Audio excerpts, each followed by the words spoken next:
Alright folks, buckle up, because CNN's Kaitlan Collins just walked straight into a buzzsaw, and Karoline Leavitt is the one holding it. The president was within his executive authority to do that. He is the executive of the executive branch, and therefore he has the power to fire anyone within the executive branch that he wishes to. This was supposed to be just another White House press briefing.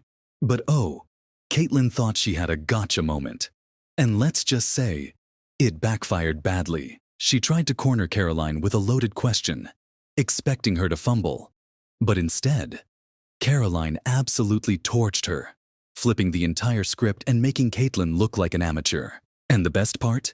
The entire thing happened live. No editing, no spin, just raw, unfiltered destruction. And let me tell you, CNN did not want you to see this. The second the clip hit the internet, viewers started dragging Kaitlan, roasting CNN's credibility, and even questioning if she's fit for the job. But don't just take my word for it. We've got the full breakdown coming up. Before we dive in, smash that like button and hit subscribe for more no-holds-barred, drama-packed updates. Did you just subscribe? Awesome. Let's get into it. One, on the freeze in federal funding, who advised the president on the legality of telling government agencies that they don't have to spend money that was already appropriated by Congress? Well, as the OMB memo states, this is certainly within the confines of the law. So White House counsel's office believes that this is within the president's power to do it, and therefore he's doing it. Okay, so they disagree with lawmakers who say that they don't have the power to freeze this funding. Again, I would point you to the language in the memo that clearly states this is within the law. And all that happened on Friday night. The administration fired several inspectors general without giving Congress the 30-day legally required notification that they were being fired. I think only 2 were left at DHS and the DOJ. And then yesterday we saw several prosecutors, I believe 12, fired from the Justice Department who worked on the investigations into the president. As you know, they are career prosecutors, therefore they are afforded civil service protections. How is the administration deciding which laws to follow and which ones to ignore? So it is the belief of this White House and the White House counsel's office that the president was within his executive authority to do that. He is the executive of the executive branch, and therefore he has the power to fire anyone within the executive branch that he wishes to. There's also a case that went before the Supreme Court in 2020, Scala Law LLC versus the Customs, Bureau Protection. I would advise you to look at that case, and that's the legality that this White House was resting on. So you're confident that if they bring lawsuits against you, those prosecutors who were fired, that they will succeed? We will win in court, and yes. Did he personally direct this, given they worked on the classified documents investigation and the election interference investigation? This was a memo that went out by the Presidential Personnel Office, and the president is the leader of this White House, so yes. Yes, Let's set the stage. CNN's Kaitlan Collins, who somehow still thinks she can go toe-to-toe with conservatives, thought she could corner Karoline Leavitt with some pre-scripted, smugly delivered attack. Oh boy, big mistake. Karoline doesn't even blink.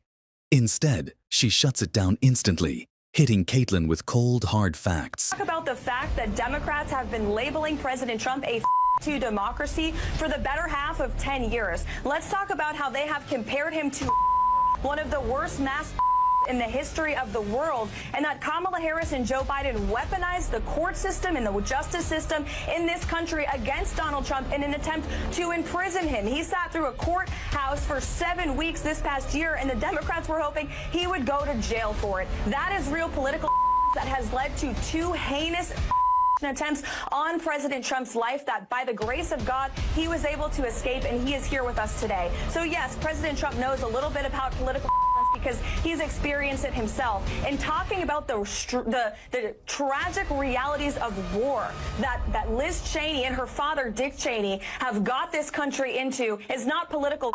It's talking about the reality of the foreign conflicts that the Washington, D.C. establishment have sold out young Americans to for decades. Boom. Kaitlan Collins is left stuttering, and the press room, dead silent. You could hear a pin drop. At this point, Kaitlan knows she's been outplayed. Karoline lets out a small laugh. Because honestly, this is too easy. You could literally see the panic in Kaitlan's eyes.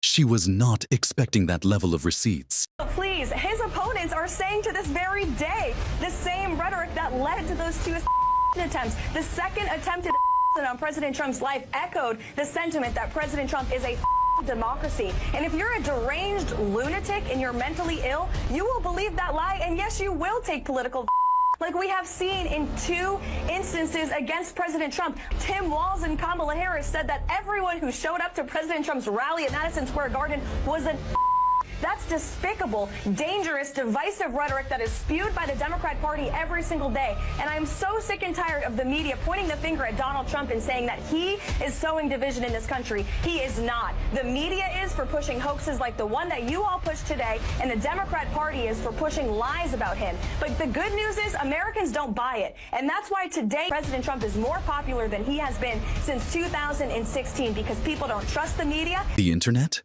Losing its mind. Trending hashtags within minutes. Karoline owns CNN. Kaitlan Collins humiliated. Fake news CNN. And it's only getting worse for Kaitlan. At this point, CNN is in full-blown meltdown mode. They know this looks bad. Really bad. Viewers are flooding social media with clips of Karoline's flawless takedown, calling Kaitlan's credibility into question. And CNN's response? Total panic. They start quietly removing clips from their platforms. Their fact-checkers scramble to spin the narrative. They try to shift focus. Anything to bury the embarrassment. But it's too late. Conservatives are memeing the life out of this moment. Even liberals are shaking their heads, admitting Kaitlan walked into a trap. The irony. CNN tried to make Karoline look unprepared and ended up exposing their own incompetence. And just when you think it couldn't get worse for Kaitlan, oh, it does. Because there is a lot of reporting out there that is putting the onus on this White House for the increased cost of eggs. I would like to point out to each and every one of you that in 2024, when Joe Biden was in the Oval Office, or upstairs in the residence sleeping, I'm not so sure, egg prices increased 65% in this country. We also have seen the cost of everything, not just eggs. Bacon, groceries, gasoline have increased because of the inflationary policies of the last administration. As far as the egg shortage, what's also contributing to that is that the Biden administration and the Department of Agriculture directed the mass killing of more than 100 million chickens, which has led to a lack of chicken supply in this country, therefore a lack of egg supply, which is leading to the shortage. So I will leave you with this point. This is an example of why it's so incredibly important that the Senate moves swiftly to confirm all of President Trump's nominees, including his nominee for the United States Department of Agriculture, Brooke Rollins, who is already speaking with Kevin Hassett, who's leading the economic team here at the White House, on how we can address the egg shortage in this country. As for costs, I laid out the plethora of ways that President Trump has addressed saving costs for the American people over the past week. He looks forward to continuing doing that. Really? That's your move? Karoline doesn't even flinch and gives a jaw-dropping response. Game over. Even CNN's own audience isn't buying the spin. One user on Twitter puts it perfectly. Imagine getting embarrassed this badly in front of the whole country. Karoline just ended Kaitlan's career in under 3 minutes. At this point, even CNN's producers are shaking their heads. Kaitlan tried everything and failed spectacularly. And just when she thought it couldn't get worse, it does. This isn't just about one bad moment for Kaitlan Collins. This is about why the media keeps losing credibility. They attack conservatives, thinking they'll back down.